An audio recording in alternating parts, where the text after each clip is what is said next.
Good evening and welcome to Political Lens on Voice of the People Television. I am Chukwuma Okoro. Now, Political Lens is a one-hour political talk show that brings political actors, activists, analysts whose decisions not only shape contemporary politics, but also affect our daily lives in many ways than we imagine. Now, each day will bring to your screen actors that define and shape the political landscape, giving them the opportunity to defend their actions and inaction. But before we get into all of this, into the major topics of discussion today, do well to subscribe to our YouTube channel on Voice of the People TV. And on other social media platforms, we are at VOPTV Live. You can also be a part of this conversation by calling in or sending WhatsApp messages to the number showing on your screen. Now the number is 0904 473 2605. Today we'll have two hot topics we'll be looking at. Yesterday, we talked about the 682 billion naira debt inherited by Monday Okpebolo'S, governor of Edo State, from Obaseki. We understand that Obaseki met $84 billion as debt, but by the time he left after 8 years, the thing had moved to 682 billion naira. We will also talk about Edo State House of Assembly, which has asked the court to declare that it has powers to suspend local government chairman and or his vice chairman. Now let's bring in our guest. Today we are joined by Comrade Collins Amadin. Comrade Amadin is a political and social affairs commentator and an All Progressives Congress chieftain. He's an APC chieftain. Collins, good to have you on the show. Good evening and thanks for joining me. Thank you. Thank you very much. Good evening. It's nice to having you too. Yes. I greet all the viewers all over the world. Very well then. I like your voice. You are upbeat. You want to talk. You want to talk about Edo politics. Very well ready. Okay, we'll also be joined by Barrister Osakwan Oheraki. He's a lawyer, a politician, and a former member of Edo State House of Assembly who represented Orion South constituency. He was formerly a member of the APC, but now he's in the PDP. And we'll see how far we can drive this discussion. All right, before we get into all of that, let's start. Before Barrister joins us, let's get into it. And we are talking about the Edo State Assets Verification Committee, which has made scathing revelations that former Governor Godwin Obaseki left behind a staggering 682.57 billion naira debt for the incoming administration, an increase of over 900% from the 84 billion naira he met in 2016. The committee's 3,900-page report revealed financial recklessness and questionable contract awards. Now, the irregularities include the award of 22 multi-billion contracts worth 22 billion naira for ICT-related projects to 18 companies, with 17 billion naira paid as of November 2024. Mysterious ownership stakes in hotel investment. The report alleges that the government's financial commitment to the ongoing construction of a five-star hotel amounting to 19 billion naira was not reflected in the ownership of the hotel, noting that Edo State has only a 20% share of the facility, while a company allegedly established in 2024 owns 80% of it. Now, the report also said that when the agreement was reached for the company to become the new owner, it had not even contributed a dime to the project. Now, other financial malfeasance include the Museum of West African Arts, which is claimed to be a private sector-driven project, but the state government has spent over 5 billion naira in cash and assets.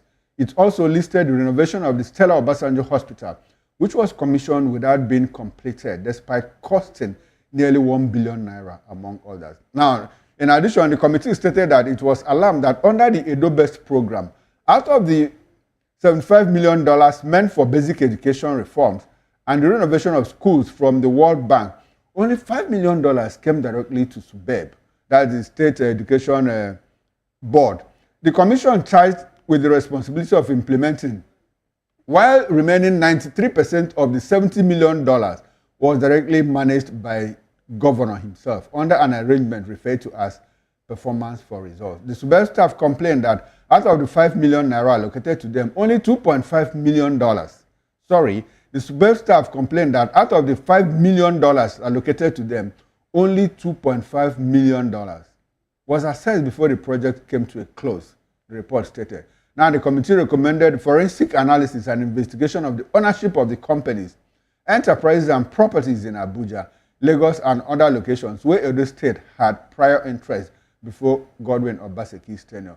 It also recommended the prosecution of indicted ex-officials, the blacklisting of indicted companies, and full prosecution of contractors who violated the laws of the state, along with a full investigation of the Edo'S program, particularly utilization of $75 million from the World Bank. Comrade Amadin, you heard all that I said. Now let me come to you.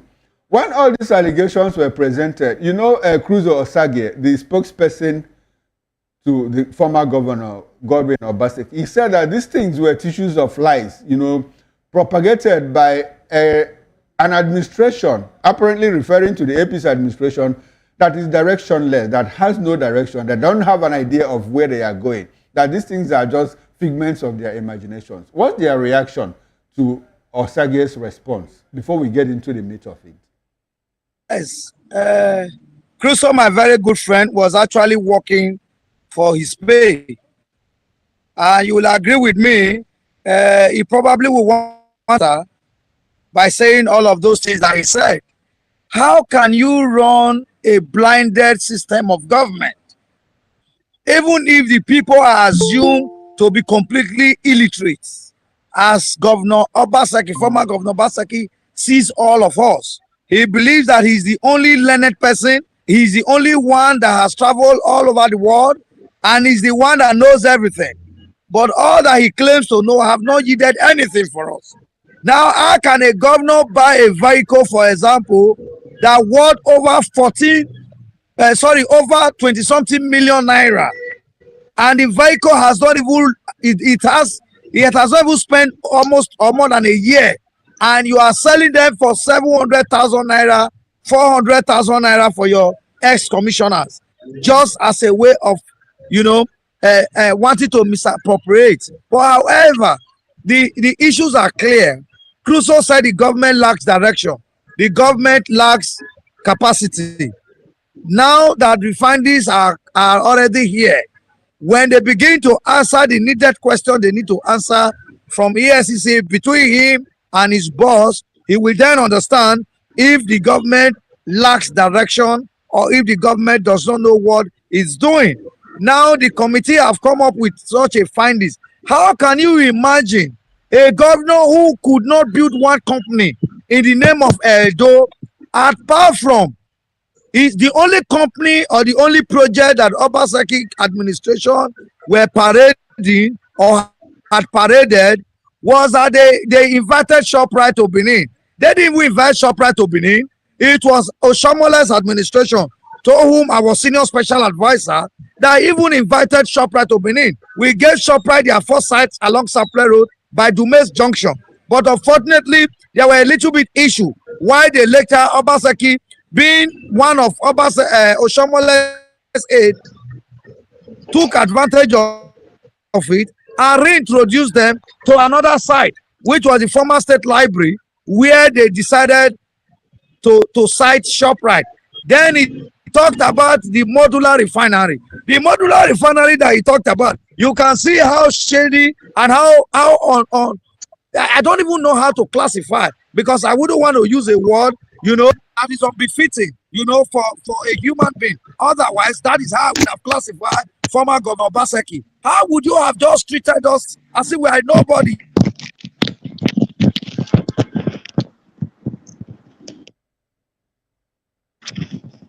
Hello, Collins, go ahead. I can hear you.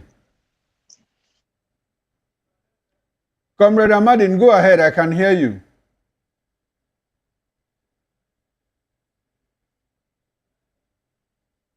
Okay.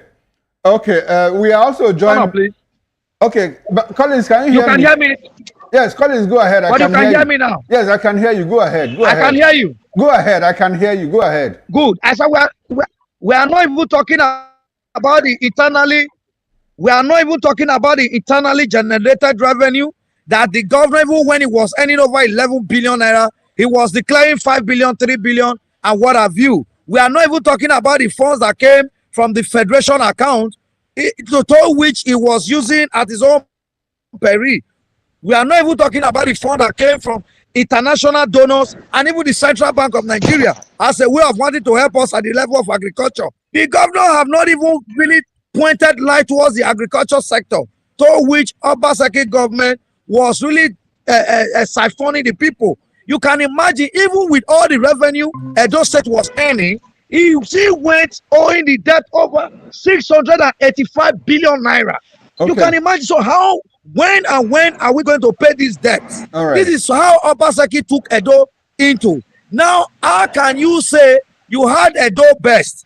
Edo'S could not give a certified job to any of our youth, apart from you just brought some few guests and few your friend's girlfriend and your friend's people from Lagos, and you place them in all the offices as a way of consultancy. Now, how can you imagine in the said hotel that was bought by one of our elder statesmen, the hotel property was owned or is owned or formerly owned by one of the elder statesmen in Benin? You know, everybody knows the Okada Avenue. Do you know?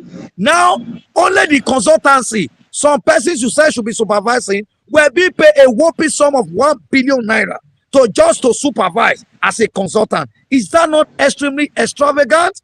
That is an act of inhuman. Okay. And I think the law must catch up with Governor Obaseki and his cronies. The point. Everybody wants justice to be served, you know, to whoever has made any infraction on the pulse of the state. Now, before I bring in Barrister Ohiere, I would like to ask you, Collins, this administration is barely 100 days. This administration hasn't done 100 days. Now, they set up an asset verification committee, which has already submitted 3,900 page report.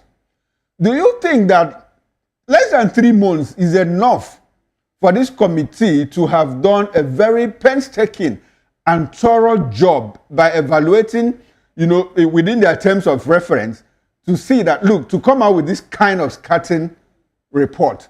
Do you think that, don't you think that it has more to do with political vendetta on the part of the APC? They simply want to get back at the governor. Do you think that 3 months is enough for them to have done a very good job? Will attest to the fact that 3 months certainly is not enough to probe all the ills that the former governor and his cronies did in Edo. Even 2 years will not be enough. But you must start from somewhere, and probably that is why they have urgently come with this that they have been able to reach. Now that commissioners are gradually coming in, I am sure from the different ministry, more revelations will be coming, so, and at that level they will take it up. Essentially, why they rush? Why are they rushing? If you admit that 3 months is not enough to do the whole job, why the rush?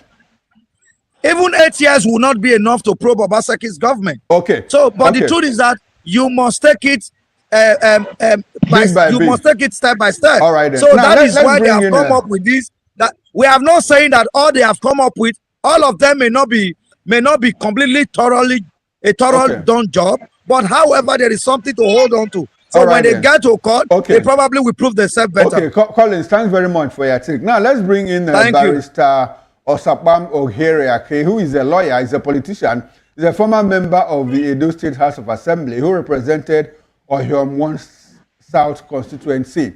He was formerly a member of the APC, but he's now a chieftain of the PDP. Good evening, Barrister Ohiere. Hey, it's a pleasure to be back here again. Thank you. Very well, very well. Thanks for having you. You know, thanks for coming to the show. Now, the issue is that we touched on this issue yesterday, but it wasn't quite exhaustive because we had glitches here and there. But it's good that you are back here. And I don't know how, when you joined us, did you hear everything that Comrade Collins said about the report of the Assets Verification Committee? You know, the allegations about the hotel ownership, the allegations about the certain $75 million that was earmarked, you know, for Subeb, and how only $5 billion was set aside, and out of that $5 billion, only 2.5 actually got to Subeb. And about the ownership of the hotel, which says that, look, 80% of that hotel is privately owned, but the state has committed so much money into the hotel. And did you get all of that information when I did my intro? I got some part of what he was saying, and I think I had enough. Okay. Okay, you had enough. Now, can we have your reaction? Your reaction to all that Karen said. I will say immediately, without mentioning what that what has been termed asset verification, which ordinarily, in the truest sense of it, ought to be a very noble idea, has in this case become more like cheap politics, petty politics. When you talk about asset verification, is asset verification all about money owed or money spent? It's asset verification of Edo state government as a government, as an entity, all about the 8 years of Obaseki. We have been acquiring assets right from the day of creation of the Midwest to Bende to Edo state presently. And we have had several governments, different governments, from the military to the elected politicians or civilians, as you want to have them. So you don't just go into a jamboree. That is what I will call what has happened. It is a mere jamboree. There are a lot of government assets, because asset is not just about money, naira and kobo. It's not about how much debt a government is leaving behind. It's not about how much was expended. It's about re-asset and what you may call capital asset and money asset, as it were, what you may also call financial asset. So when you now reduce it to a tool of blackmail, a tool of propaganda, it is so easy to see through the real motive behind all of these demonstrations. So, but you see, we are, like I said, that it is all about petty politics. Okay. We are in this country. Good enough. The government that has taken over Edo State is the government of the All Progressive Congress. The government at the federal today is the government of the All Progressive Congress. If only it is a party idea to ensure that government assets are verified and managed, as it were, or probity is a core value of that party. Why have we not seen the government of Bola Ahmed Tinubu, who took over from an APC government led by General Muhammadu Buhari, going into setting up a committee to go into asset verification? So it tells you the story in a nutshell. That all of these things is an attempt to demonize somebody that perhaps people have seen as a shining light as far as governance is concerned. But I can tell you again, I said yesterday, I will repeat, I am not here per se to hold brief for the government of Obaseki. Even while he was governor, I was not his spokesperson. I'm not going to be his spokesperson now. But I see this thing purely from the objective standpoint. All right. These people should settle down and face the business of governance. Thank you very much, Barrister. Barrister, now let me. You said that this asset verification, like the name implies, is just about trying to know the assets, that Edo State owns up since the time there were Midwest and all of that. Now, ordinarily, we should know what we have brought forward. Exactly the point. Now, my question is, if you say that this is a jamboree, before we get into the specifics of it, let us even admit that Obaseki met 84 billion naira debt, and by the time he left, the debt had moved to 682.47 billion. Let's admit, just an admission, without conceding. Assuming that is even correct. Assuming it is correct. Now, is there anything that Obaseki did in Edo State in the past 8 years, that if you look at as an individual, without speaking, without holding brief for the government, are there projects that you can point to that took up all those monies, all those debts? Is there anything in particular, road construction, flyover, refinery, hospitals, international standard hospital, airport, or whatever, that money was used to deploy, or that it was deployed in Edo's state? Is there anything in particular that you can put your fingers on? Well, I will first and foremost, I will say this. You know, I'm a trained lawyer. I'm a legal practitioner. I'm a professional in that regard, with all modesty. Okay. I don't enjoy speculation. Okay. It is not my thing. Speculation on whether there was a leftover debt by that administration is not something I can begin to banter on or make submissions upon, because I need to have the concrete record and evidence that indeed is the case. But having said that, I can tell you that to not begin to give an impression that this government led by Governor Obaseki is a total failure is unacceptable. No. Clearly unacceptable. Sorry, Barrister. I'm not sure anybody has said that he is a total failure. That is the impression. Okay. That is the impression. That is the impression. The impression is that, this man has amassed so much, exactly my question. Those state people. Okay. Yes. Okay, Barrister. Yes. Let's move away. Let's move away from the debt issue. Let's move away from the debt issue. Yes. Let's move away from the debt issue. Now, as an Edo'ite, someone that comes from Edo State, you were also part of the government at some point, even if it wasn't Obaseki'S government. At some point, yes. Now, are there significant infrastructure projects that you can point to that Obaseki deployed in Edo State in the 8 years that he was governor of Edo State? Yes. Okay. I will start with the one that was done in my own area, which is still ongoing. The Benin Abraka Highway, which ordinarily is a federal government road, linking Edo and Benin and all of that area called Oriomo, particularly the Oriomo constituency 2 that I represented, driving into Delta State. That road, when Obaseki came, was unpassable, unmotorable.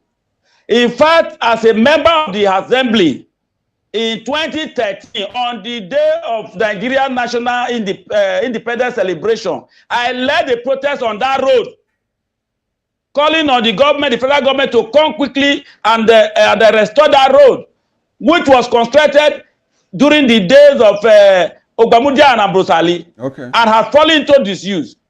When Obaseki came, he made a pronouncement, because I need to talk about what I know. And this one happens to be in my area, which is, you cannot dispute it.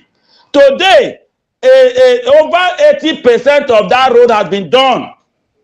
And according to you, that is just one that touches me. That is a federal road. That is a federal road.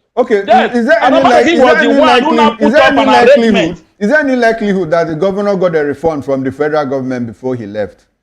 Not to my knowledge. Not to my knowledge. Okay. Let's move away from that. Let's move away from that. Let's go to other projects that you think that should redefine the economic and social landscape of Edo State. You know, projects of note. Very well. Okay. Very well. Projects of note. Now, there is one major area that Obaseki intervened that cannot be faulted or disputed or controverted, and that is the way he has changed working environment for the public in the public service sector. All of our the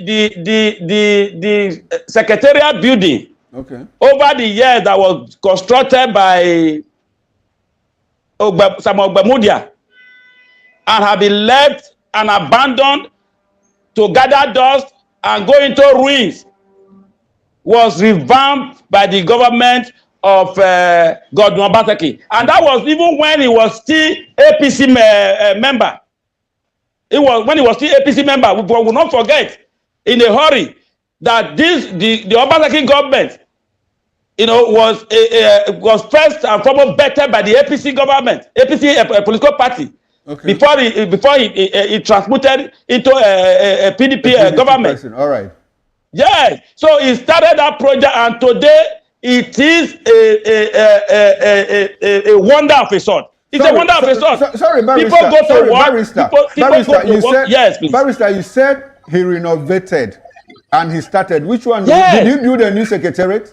No, I said that project was first built by Samuel Bamudia. So Obaseki merely renovated.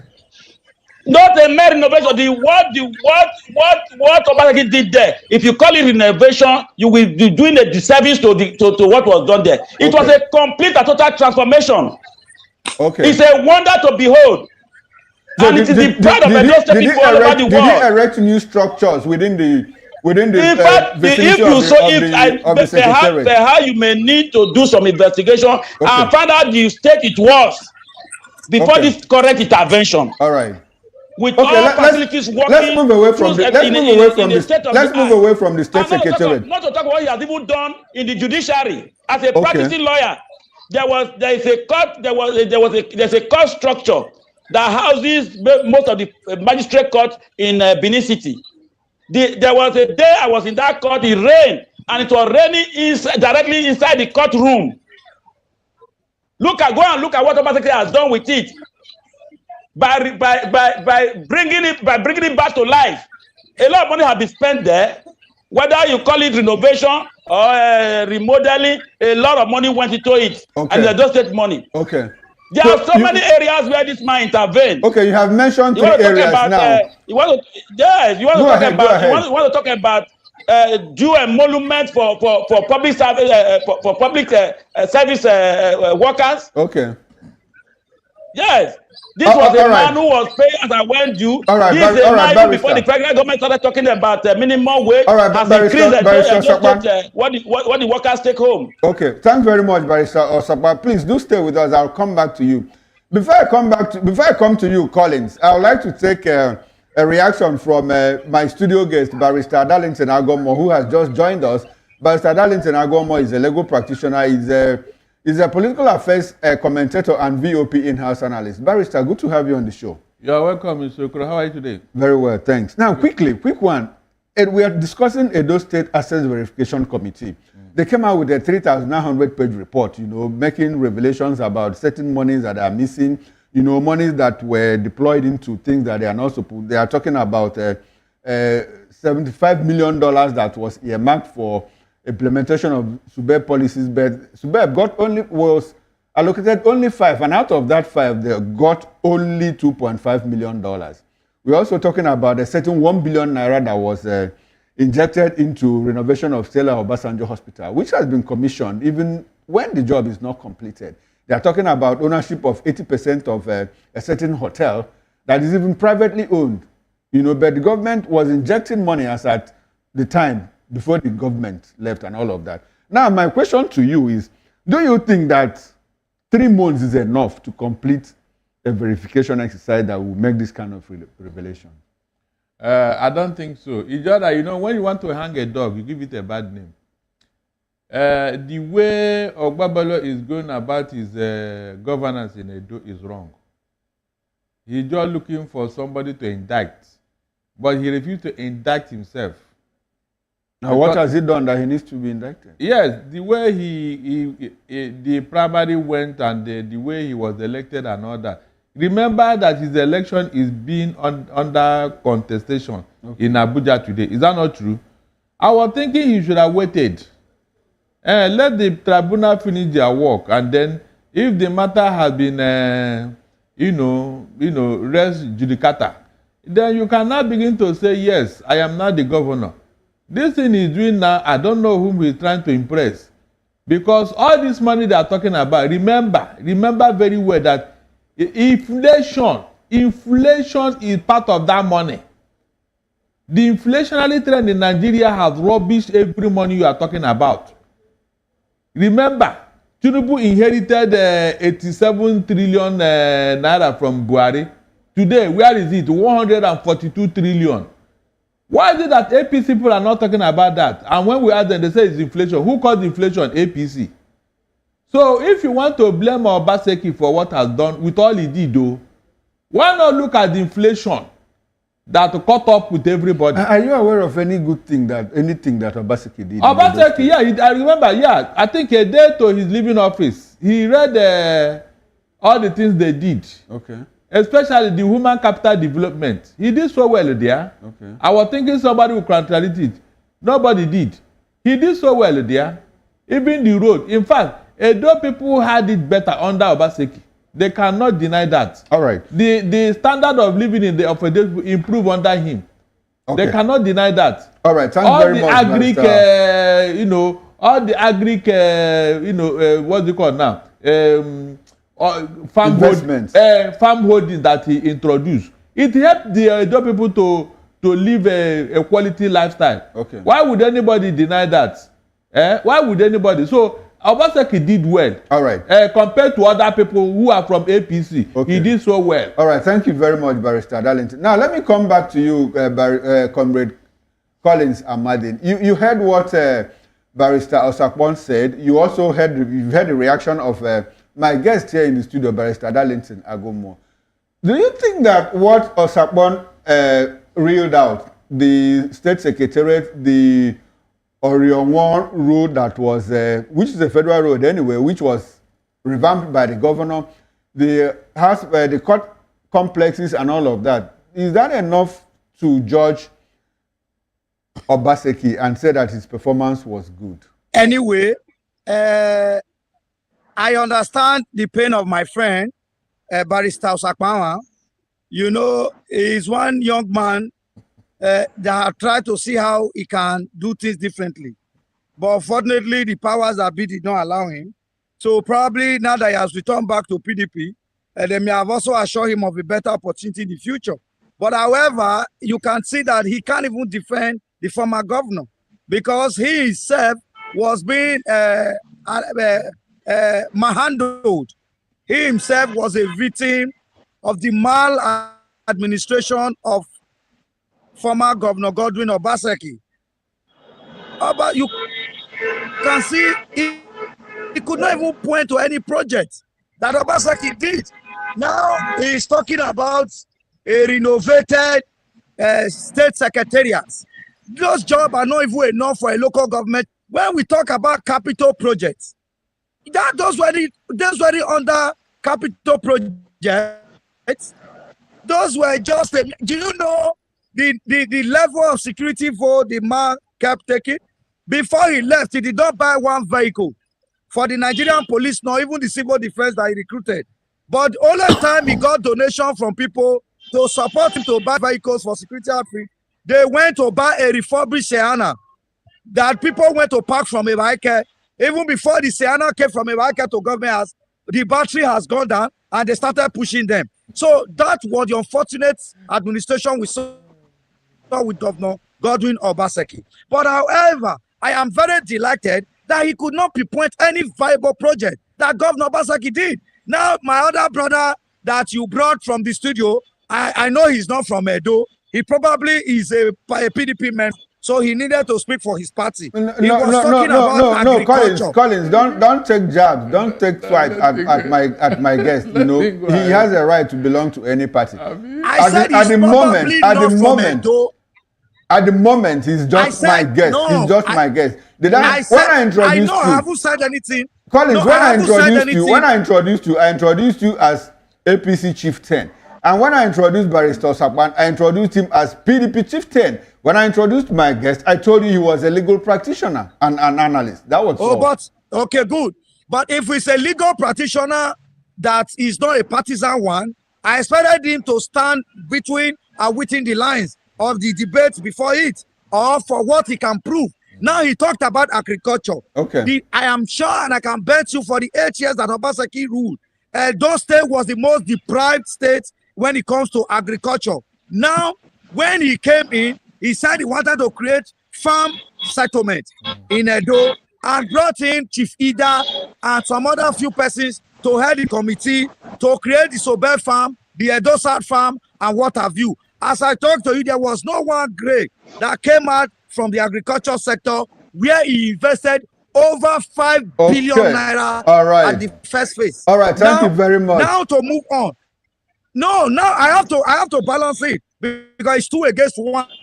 It's 2 against 1. Now to move on. Nobody is against you. Now he also talked about human empowerment. Yes. Collins, no one is against you. Just make your point. Just make your point. The war system that Obaseki had. No, Go ahead. I can hear you. Go ahead. This said one. I said 2 against 1. It's 2 versus 1. They are 2. I'm 1. You know. But what I'm trying to say is that when it comes to the human capital and human investment, you can ask anywhere in the street of Benin or Edo State, within the 3 senatorial districts. Obaseki was unfriendly to the people and he not built any human capacity. Now, at what level did he empower any person? Was he as a way of bursary? No. Was he as a way of scholarship? No. Was he as a way of entrepreneurship? All right, Collins. No. All right, Collins. I have to let you. We need to get into the second topic of discussion. We need to get into the second topic of discussion, please. And it's also centered around Edo State. And now we are talking about the crisis rocking the Edo local government councils, which is yet to be settled as the House of Assembly insists that it has the power to suspend chairman and or vice chairman of Edo local government areas. Now, in a suit filed on January 28, 2025, the House seeks a declaration that by virtue of the provisions of Section 20, subsection B of the Local Government Law 2000 of Edo State, the first claimant, which is Edo State House of Assembly, has the power to suspend a chairman and or vice chairman of a local government council in Edo State. Now, recall that the Edo State House of Assembly had on December 17, 2024, suspended 18 local government chairmen, of Edo State on charges of insubordination to the governor, Monday Okpebolo'S, and financial recklessness. Now, to affirm the suspension of the 18 local government chairmen, they have gone to court again to say, look, we have the powers to do that. However, the council chairman had also approached the court, which reversed the suspension and ordered the House of Assembly to reinstate them. Barrister Osakben, let me come to you. You are a lawyer. Please, can you help us understand the provisions of the Edo State Local Government Law 2000? Does it empower the House of Assembly to suspend either the chairman and or the vice chairman? Is there provision there? And if it is there, is it not in contravention of the Constitution of the Federal Republic of Nigeria, which says, you remember that the Attorney General of the Federation, Fabemi, said, look, nobody has a right to suspend any local government chairman. Is it in contravention? Go ahead. Well, before I go into that, I want to tell my friend that nobody is in pain, so I'm not in pain. And I don't need anybody's promise to apply my politics. However, if there's anybody that owe Edo people, if there's any apology to be given, it should be the likes of Ahmadi that is here talking. Those were the people that praised Obaseki to high level and sold into Edo people during his first coming. But having said that, let me go to the issue. Let me go to the issue. Okay. Now, the point is this. You see, this is a manifestation of desperation. This is a manifestation of people who are in a haste to appropriate and maximize power so as to be able to put together and reach the coffers of Edo State people. Otherwise, you need not be told that the ground norm of our laws, as far as Nigeria is concerned, is the Constitution. And the Constitution has made it very, very clear that the system of democratically elected and managed local government is hereby guaranteed, clearly stated and provided for in the Constitution. So, and any law in Nigeria that is inconsistent with the provisions of the Constitution is to that extent null and void. So you cannot be just opposing. You don't have that liberty, that leisure, that indulgence to say, oh, because we have this particular law has given to us certain powers, within the laws of Edo State, as it were, and you now want to use that one to override the clear provisions of the Constitution. Now, beyond that, we have seen that it is more or less a clear-cut policy position of the present APC-led federal government that local government autonomy and independence, and of course the democratic management of same is one that they hold sacred. And when you now see, like I said, a government of the same party in the state component of the federation behaving otherwise, then it begins to tell you what we are saying, that they are a bunch of people who are desperate. They have been kept in the code for a very long time since Obaseki left them. So even despite the shortness of time, they have become so hungry and in a haste to be able to access the coffers of the state. And as well as the local government, they have promised their members positions in the local government as council chairman, councillors, and what have you. That is what they are. That's what they are doing. Thank you very much, Barrister Osabwan. They don't care whether they pose anarchy on this country. All right. Thank you very much, Barrister Osabwan. Please, Amadin, I will come to you. I'd like for us to remain civil in this discussion, please. Let's not throw jabs at fellow guests and all of that. Now, I keep calling you Barrister Amadin. Maybe you have to go back to school to study law. In any case, now let me come to you, Mr. Comrade Amadin. On this issue of local government, it's curious to see that the governor is on the same bed with PDP legislators in the House of Assembly. Unfortunately, he is unable to work with local government chairmen who are also PDP members. Does it look like the governor is after allocations that are sent from Abuja to local government? Does it look like that? Because I'm thinking people don't see the reason why, if the government is working in harmony with PDP members who are legislators, why is it different with members who are local council chairmen, executive chairmen who control budget? Is that something that we don't know? Can you help us clear that doubt? Okay, thank you. He that must come to equity must come with clear hands.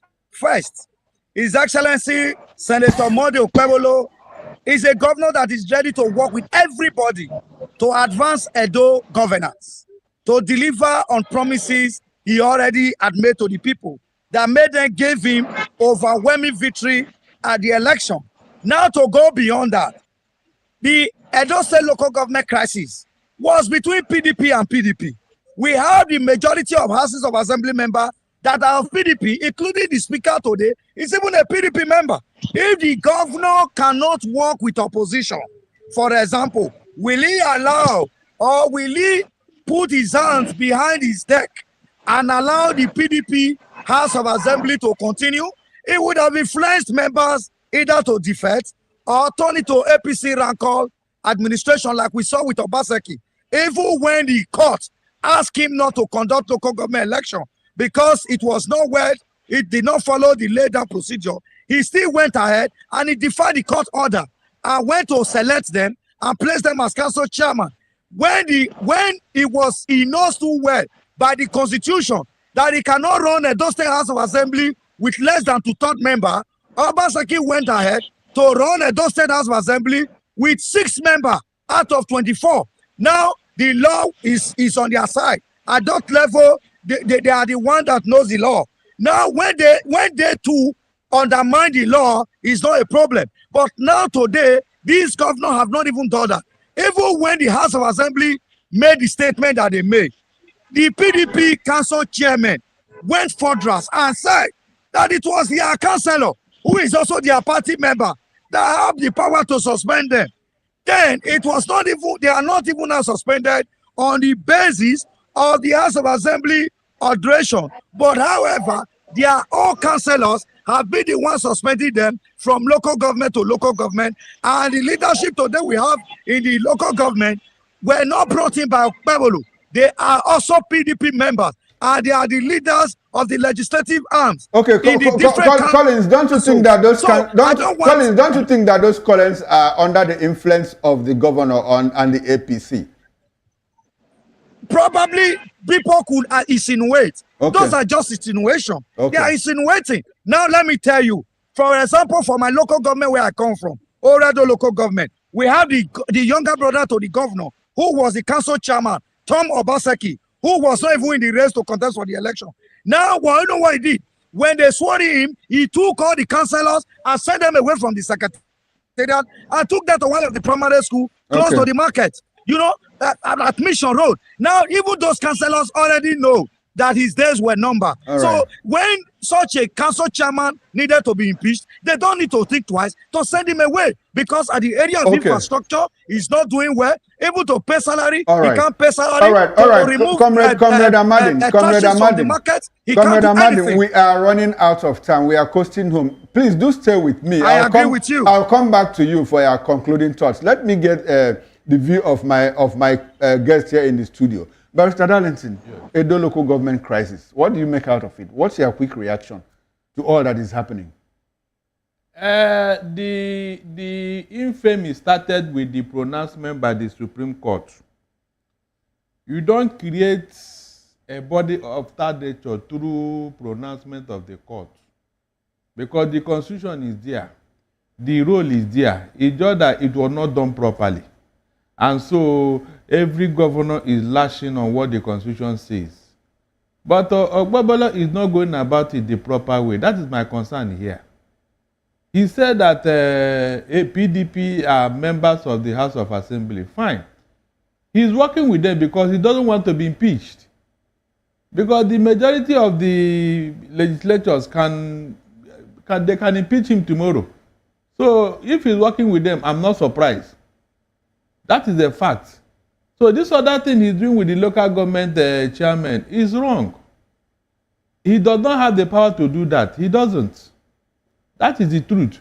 So this fight may get... But there's a law that the House of Assembly is relying on, Section 20, subsection B, which says that, according to their lawyers, that, look, the House of Assembly has a right to suspend either chairman and or vice chairman. No, it was not even the House of Assembly. It was the governor who told them that they should come and account to him. Remember? And when they refused, he now the House of Assembly on their own, on its own, now suspended them. And I wanted to talk about the issue of insubordination. Is insubordination enough reason to suspend someone? No, whom are they now going to obey? Is it the House of Assembly or the governor who gave them a matching order? The matter is in court. And the governor is going about acting as if he has already decided on the matter. It was the governor that started this thing. When they now refused, maybe the state assembly was now induced to take over the matter, because they have seen the section of the constitution that empowers them. That was when they now remember that they have a state assembly. Why didn't they take the matter there before? Barrister, thanks very much for your very wonderful thoughts. Now let's go back to Edo, where we have our guests for their concluding thoughts. Now, Barrister Osakpan, in 1 minute, can we have a concluding thought on the two topics that we discussed? Quick one. Yes, on the issue of the asset verification committee, I want to say that Governor Okpebolo'S should immediately settle down to good business, set up committees that are worthwhile, that will address the problem, myriads of problems confronting those state people. And perhaps in line with what he promised the people during his electoral campaign. The campaigns are over. It is time for business to do the right thing and ensure that posterity remembers him for good.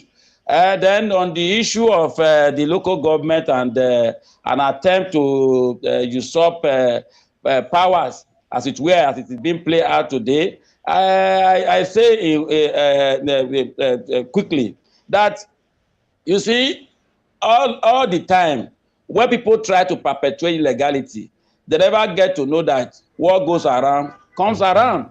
You see, my friend Amadi again, he mentioned the 6 member being constituting the House of Assembly for whatever the length of time as it were, during the Obaseki'S regime. Let us not put logic on the head. Let us put upside down. When that incident happened was during the time Obaseki was running an APC-led government in Edo State.